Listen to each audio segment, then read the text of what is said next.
It is the Doomsday Podcast Holiday Edition. As we tape this, Ed, it is, I believe, still Sunday night. By the time we finish taping, it'll probably 15 be more minutes of Sunday night. All right, Sunday night. We've come back from talking to Jerry, Mike, Cooper Rush, and you can see behind us, there's the stadium. Okay, that proves that empty we're here. now, but it was surprisingly full. Yeah. I think some of them went on home to be with the family late in the game, but they hung in there for the most part. And thanks again to the Nation family. We love being here. In fact, I came and celebrated for a little while with the Nation family at halftime just to hang out and thank them for what they've done. And we've discovered the liquor cabinet, and it doesn't have a lock on it. Speak for yourself on that. I'm saying we know where it is. It's just no. I didn't say we used it. Okay, I'm just saying we've put our eyes on it. It is the Doomsday Podcast, and Ed, our there's a lot of things we need to talk about, but first of all, just the way we get out here, Ed, and then you realize that, Eagles kind of had that game. Most people thought the Eagles were going to win that game, and then the Commanders found a way to win it with the help of Devontae Smith dropping a pass that would have sealed the game. And with the help of Jaden Daniels, a rookie quarterback, correct, having 5 touchdown passes in the game. Yes. Against the #1 defense in football. Yeah. And how ironic that it's Dan Quinn's win in Washington, the first head coach in his rookie season to win 10 games in Washington, that eliminates the Cowboys, a team he'd spent 3 previous seasons with, and puts Mike McCarthy on the edge of the unemployment line. I don't know. Maybe it's the edge, maybe it's not. But according to Jerry, he and Mike met in Mike's office before the Cowboys game, and talked about we're eliminated from the playoffs, and yet the Cowboys go out and have an inspired performance, and they were both really upset about it. And even to the point where on the radio, like Steven kind of said, I expect them to come out and play a really good game. Mike was interviewed before the game and said like 3 different times, I'm really disappointed. Yeah. And he would try to say, I think we're going to go out and I think we're going to have a good performance. He said it was like a gut punch in his press conference tonight after the game. Yeah. He said they did not have a conversation. He didn't reference it with the players as a group, but he recognized that players were having conversations in smaller groups, and he assumed that everyone was well aware. And he was kind of trying to get a sense of whether he did need to make a point of it or not before they kicked off, and how they wanted to approach the game. But he sensed that everybody had accepted, where they were, and that he still sensed that they were going to play hard and be competitive in this game, which meant a lot more to Tampa Bay than it did to the Cowboys. Tampa Bay comes in leading the division over Atlanta by a narrow margin, and had everything to play for, and had a much healthier team than the Cowboys had tonight. And yet the Cowboys finally look like a playoff team when there's no playoffs to be had. Yeah, and lots of performances we'll talk about. Cowboys had a 23-14 lead at the half. Well, one time it was one time they led 20-7, so they jumped out on them. They had a 10-0 lead to start, and then Ed will remind it over and over. And I kind of thought you were doing a joke, but I think you're being serious now. I think one of your comments via Twitter was that like maybe the second most important offseason thing is finding a way to bring back this kicker, Brandon Aubrey, who was automatic as usual. 258-yarders. 258. He's automatic from 50 plus. He's got the most 50 or longer field goals in a single season in NFL history. Right now, there's several other guys who are vying for that now. We're close behind him, but didn't he do something like that last season too? Didn't he have some huge? He set some kind of team records for something last year. But this is a league record, not just the Cowboys record. Yes. And, it was, Cooper Rush was funny in there. He said in his press conference when he was asked about Brandon Aubrey's range, he said, I got sacked on a 3rd down play, and I looked up at him like, oh my God, we're at the 40-yard line. He said, Aubrey comes running on the field and says, it's okay. It's just going to be a few extra yards for me. That's the kind of confidence he's kicking with. And from 58, he literally just kind of eases into it. Yeah. It's like, I was trying to think, like, what does that look like? Most guys, you're like, take a big whack at it, right? And it was power, really easy power. It was like a Fred Couples type swing is what it is. A lot of distance with little effort. I wish I could. Like my golf no swing. Distance with a lot of effort is kind of what I do, which is why I've moved to tennis. we got a lot to talk about. Cowboys get this win, and it could have gone the other way because Tampa had a chance late. Mike Hamilton from Rogue Media Network, please play the music.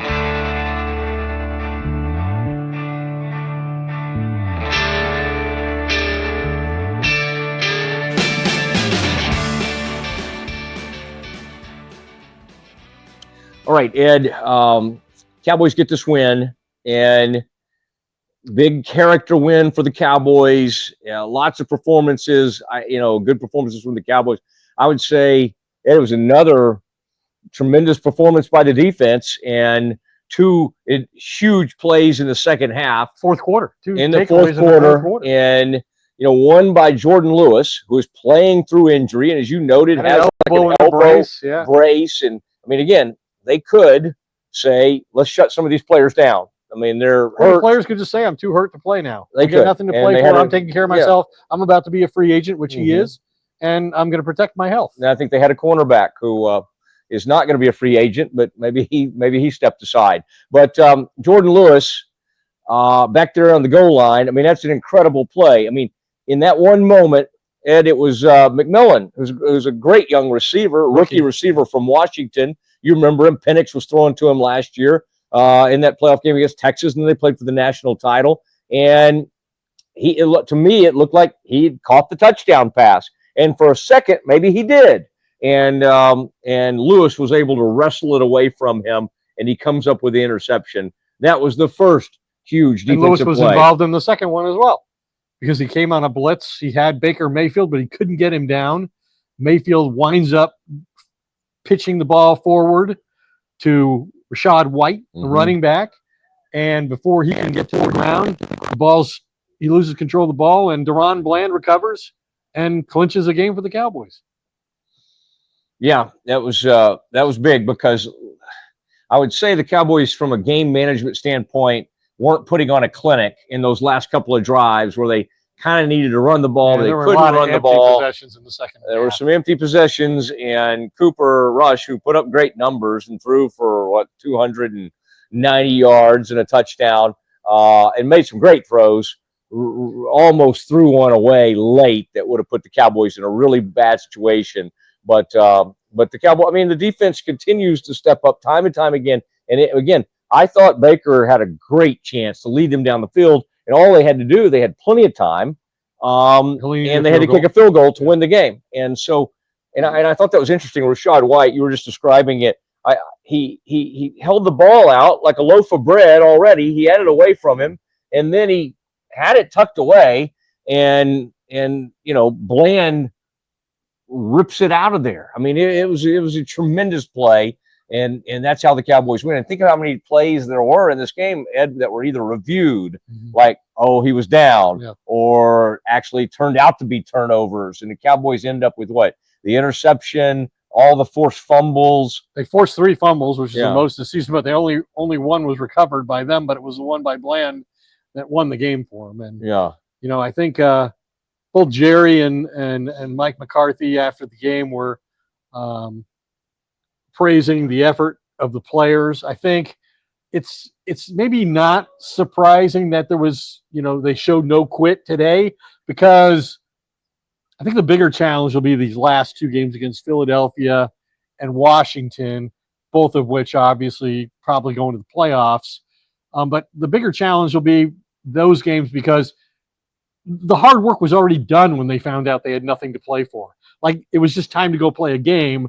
And that's what these guys live for, is to play the games. The hard part's being focused during the week and practicing hard and practicing at a level that prepares you to play well against a good opponent. And that'll be the challenge going forward the next couple of weeks. And I think that's why Jerry's very evasive about the subject of McCarthy and the decision he has to make in the next couple of weeks here about whether to bring him and the coaching staff back or to go hire somebody else. And Jason Garrett, who preceded Mike McCarthy in this job and had it for 9.5 years, talked about it on NBC.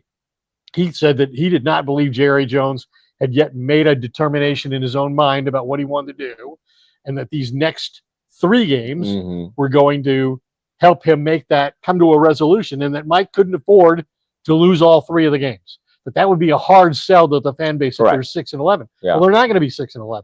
They might be 9-8.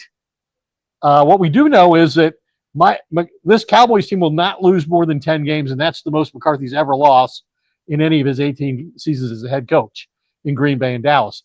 If he lost this game tonight, he was at risk of losing 11 games, which would have been a personal record for him and come at the exact wrong time as he's going on an expiring contract. But Jerry was very willing to praise the coaches and praise the players.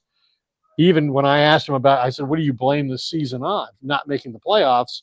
What do you think the biggest failure was? Is it all due to injuries? And he said, well, I would start with me. So he was trying to be magnanimous about the fact that, hey, some of the decisions I made contributed to this, and that's true.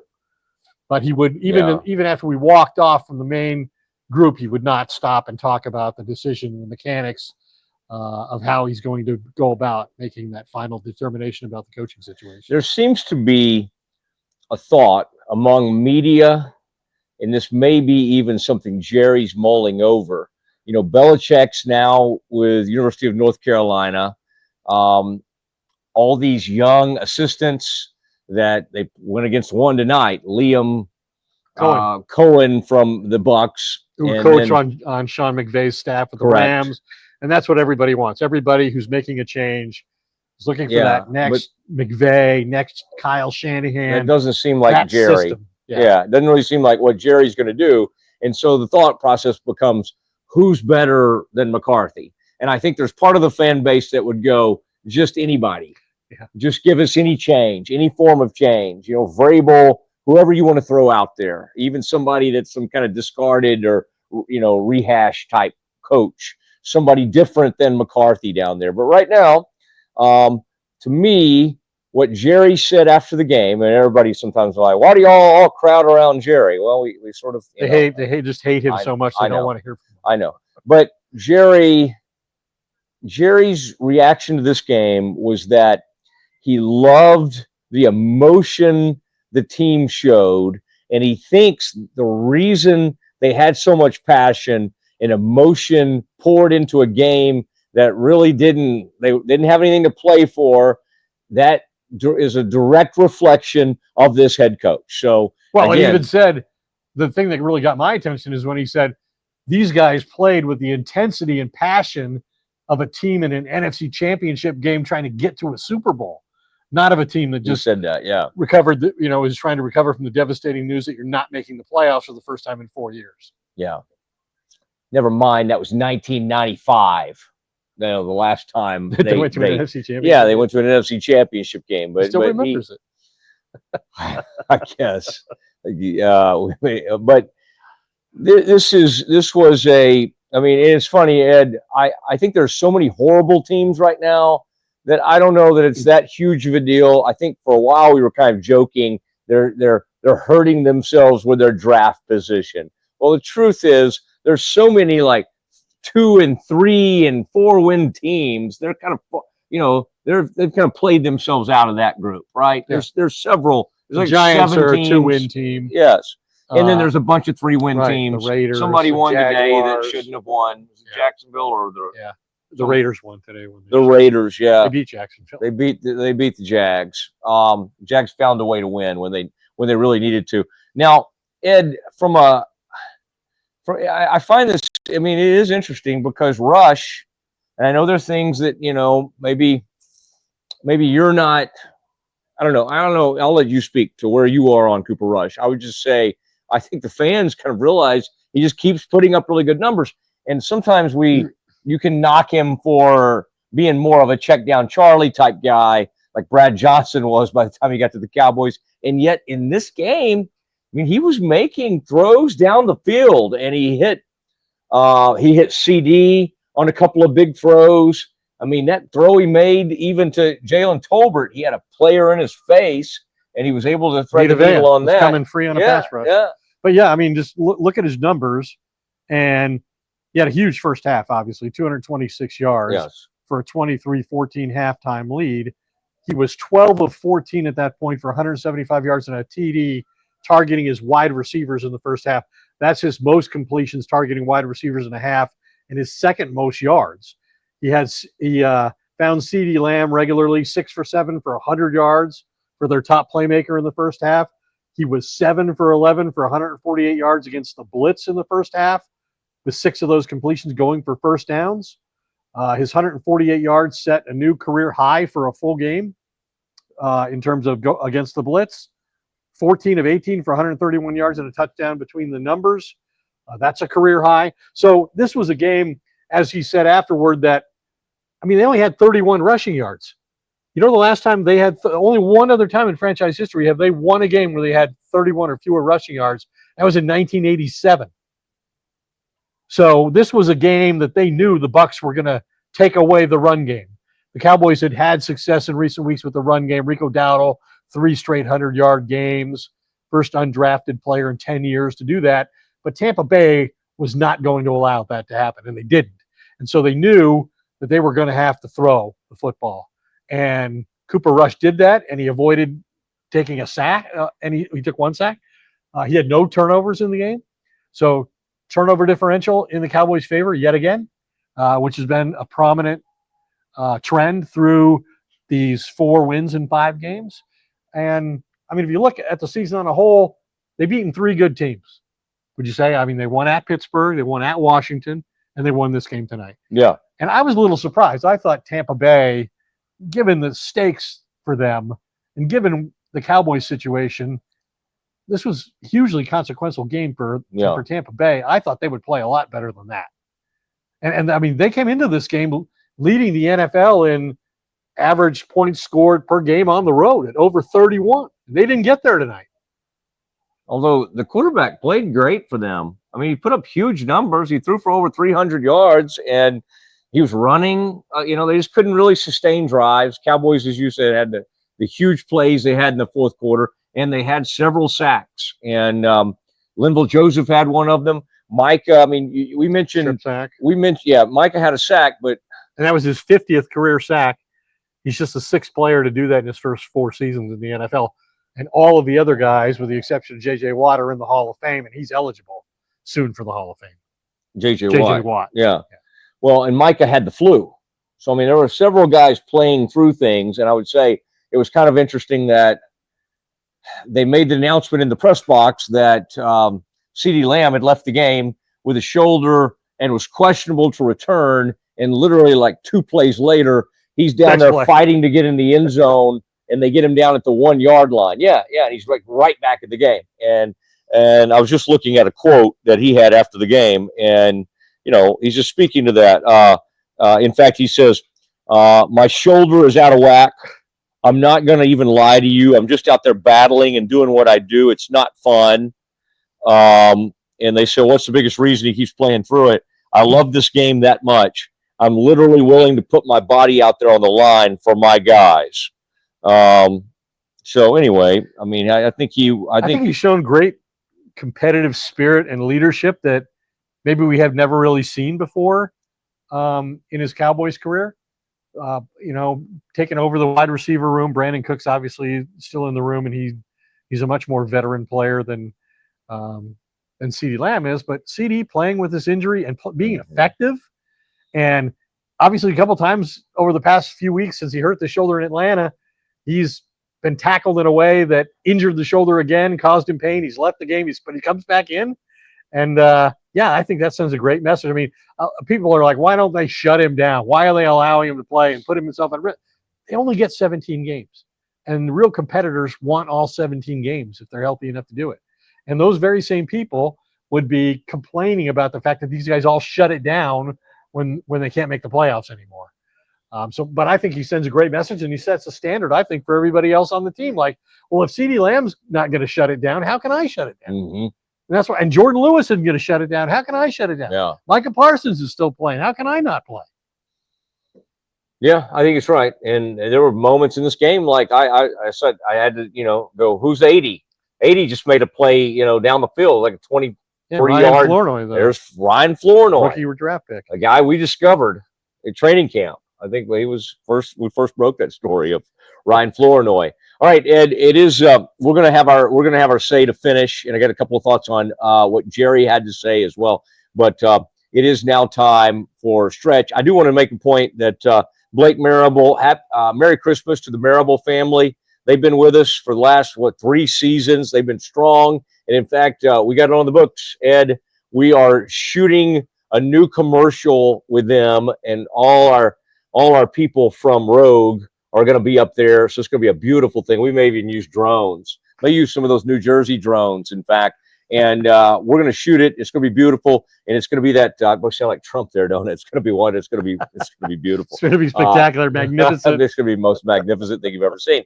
But this will happen the week after January 1st. So we'll be doing that, and that'll be fun, and that'll be exciting. So marablehomes.com. That's MARABLE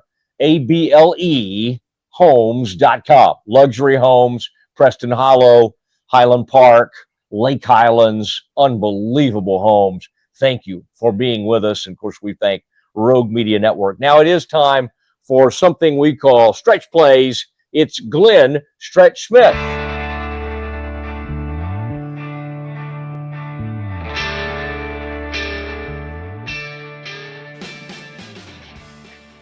All right, it is time for Stretch Plays with Glenn Stretch Smith. And Stretch is straight off WFAA TV, where he's done all kinds of work this evening. And Stretch, Cowboys win 26-24. 2 enormous plays in the fourth quarter. Bland, causes the fumble there to win the game, and then of course Jordan Lewis with the big interception.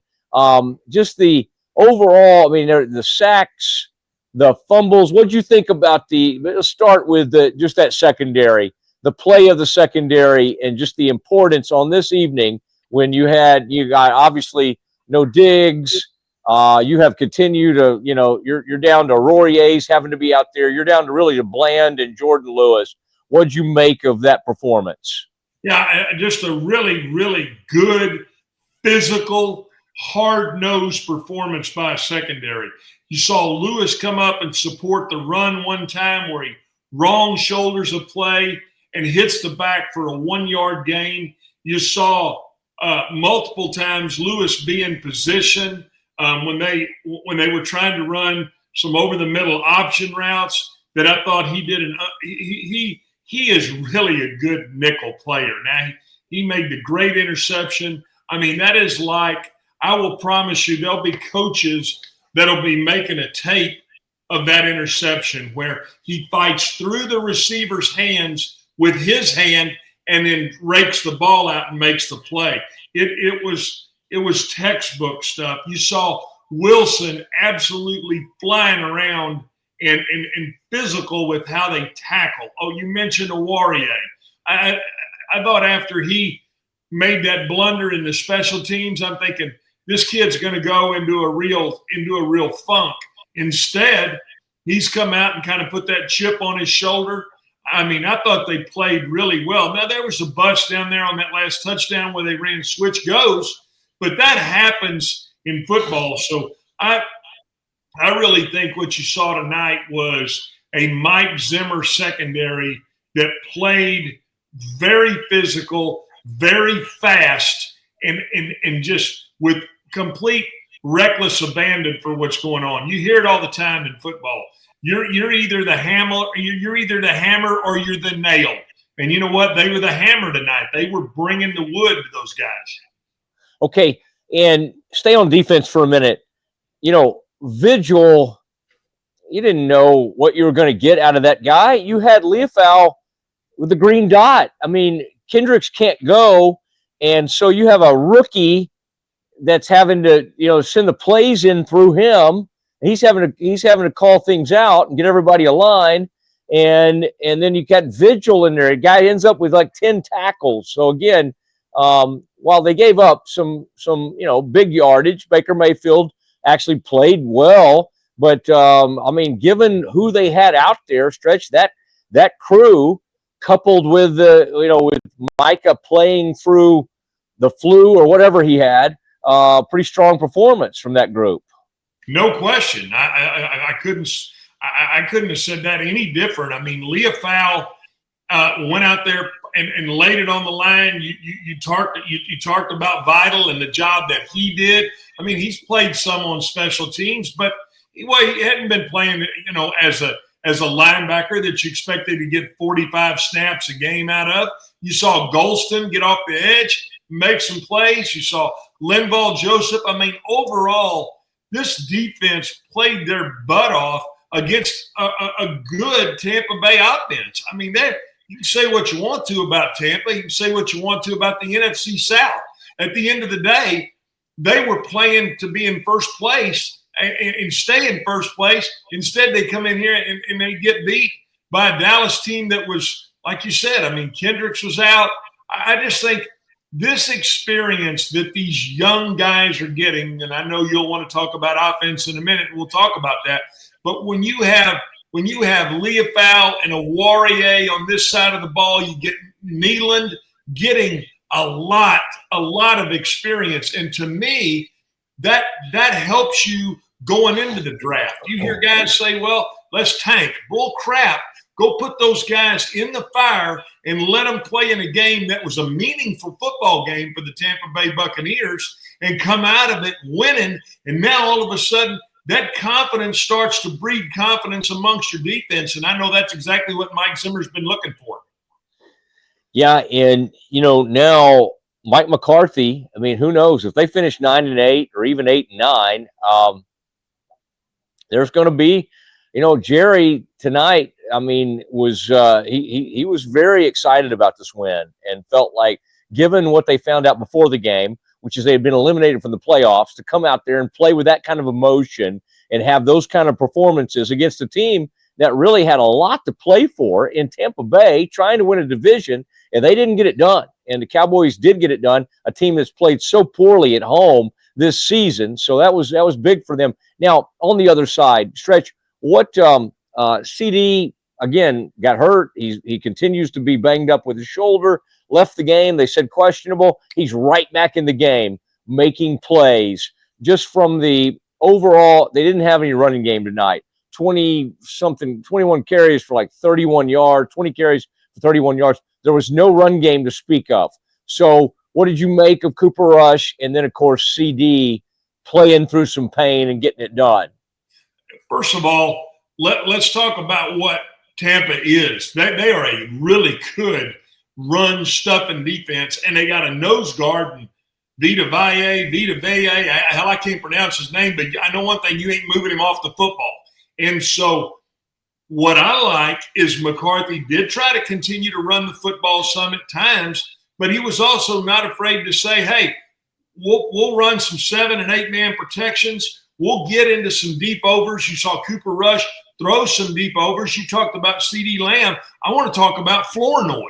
I want to talk about another guy who steps in that, guess what? Playing in games like this, you can't put guys in the preseason and grade them like you can in these meaningful football games. So Brock Hoffman, Flournoy, all of those guys that are young guys that get opportunity to play in these games is big time. And I thought Cooper Rush did a great job of reading and recognizing defensively what Tampa was doing. They brought the blitz multiple times. He hit the slant down in the red zone that put the ball at the 1-yard line. I mean, there are some things that, to me, make Cooper Rush a really valuable player as a backup guy because he reads and recognizes really well. Does he push the ball down the field well? No, he's not a very good deep ball thrower. But you saw tonight how comfortable he's getting with those guys running those deep overs. And I thought overall, offensively,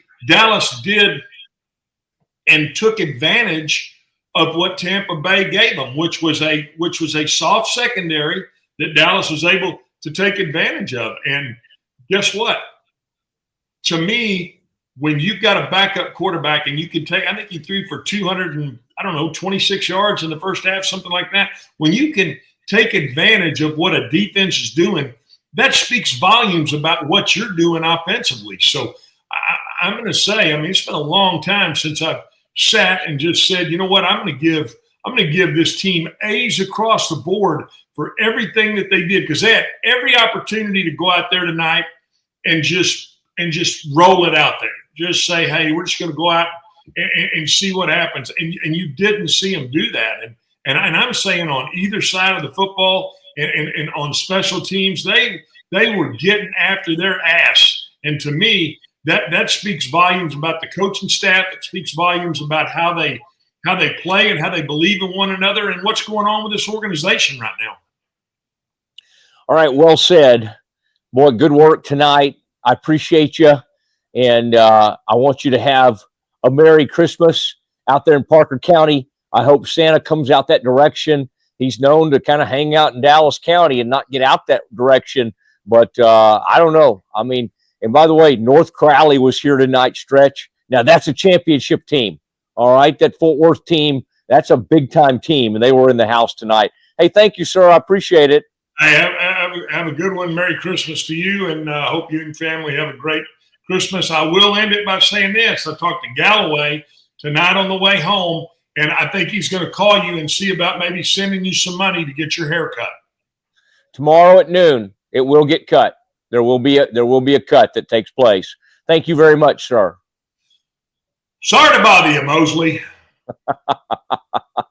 There he goes. Glenn Stretch Smith.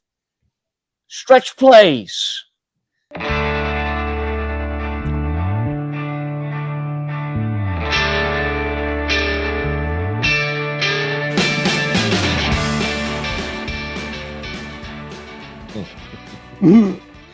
All right, Ed.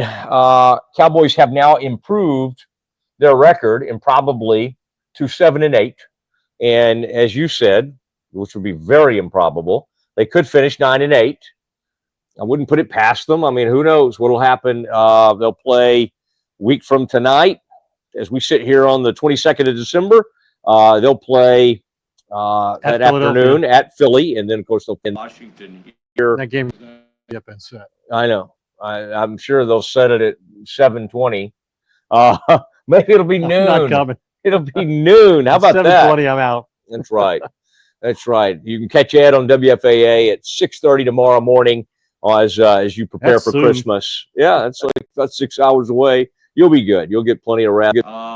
So, and Ed, I gotta ask you this, just a thought, because Cooper Rush, as we said, played really well tonight, put up great numbers.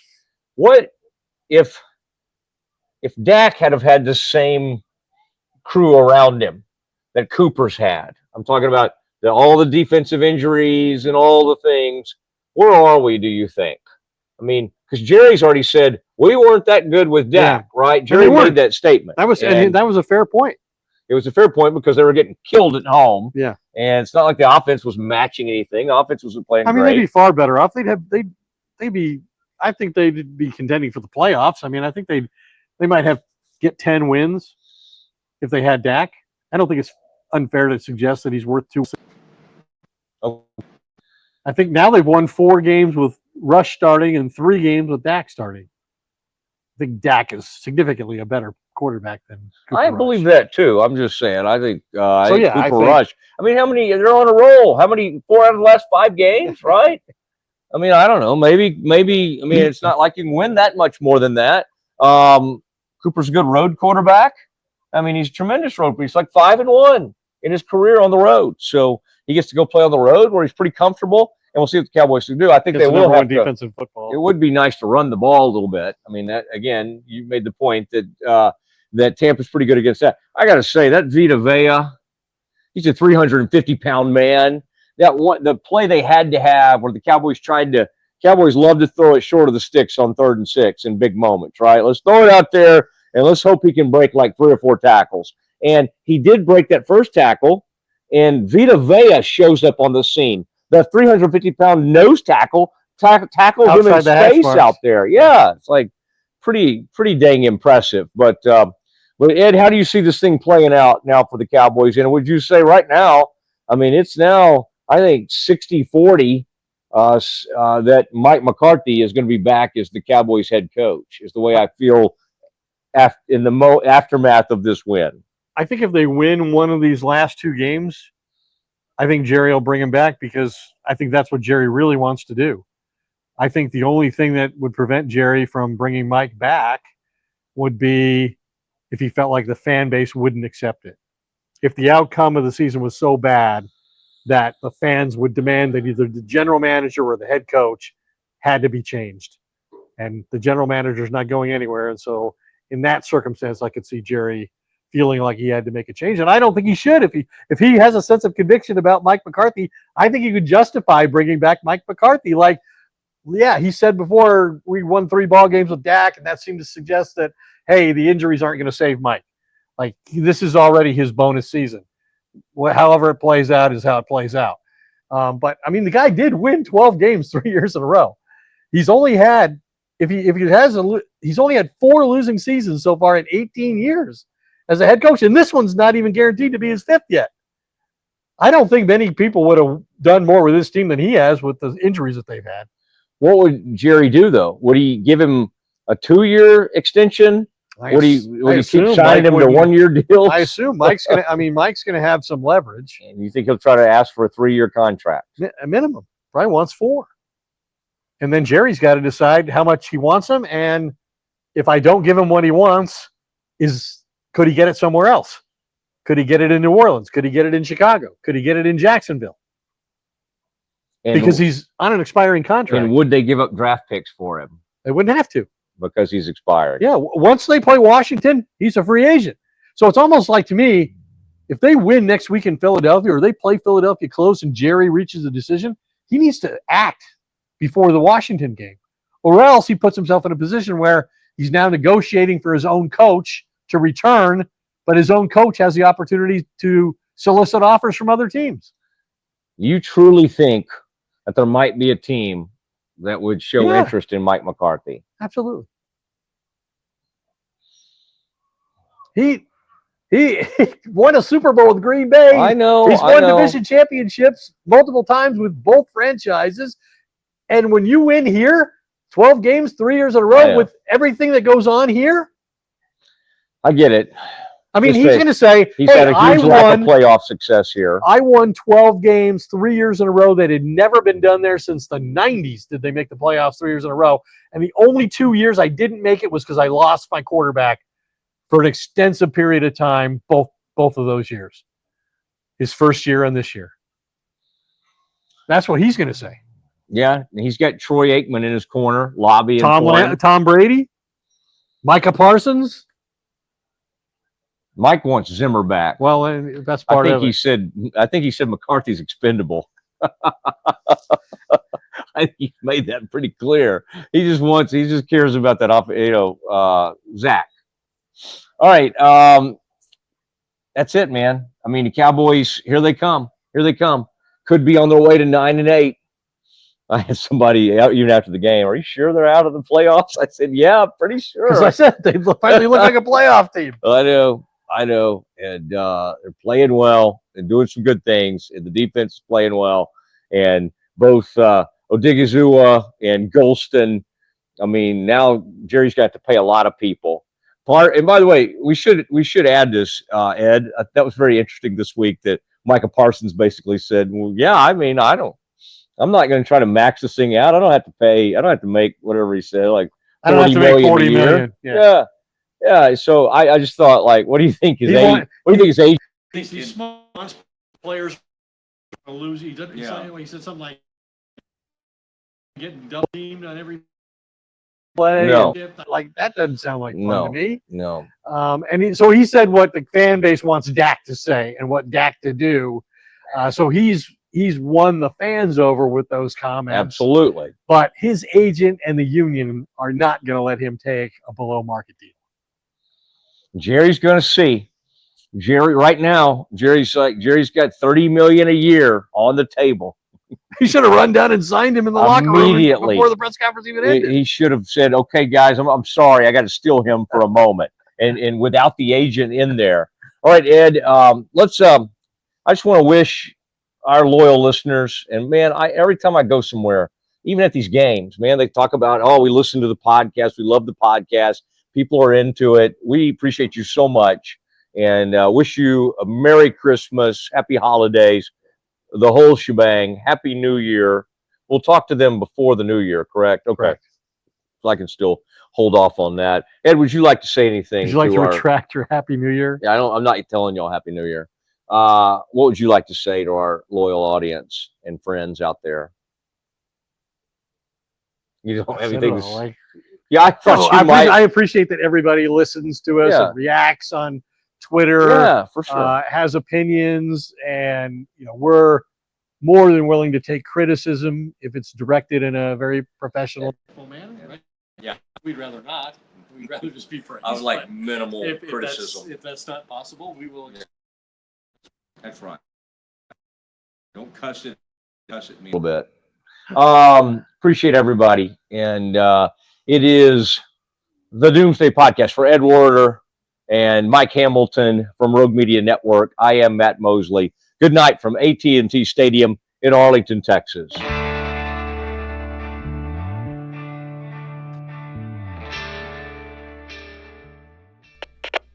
We are Rogue Media Sports.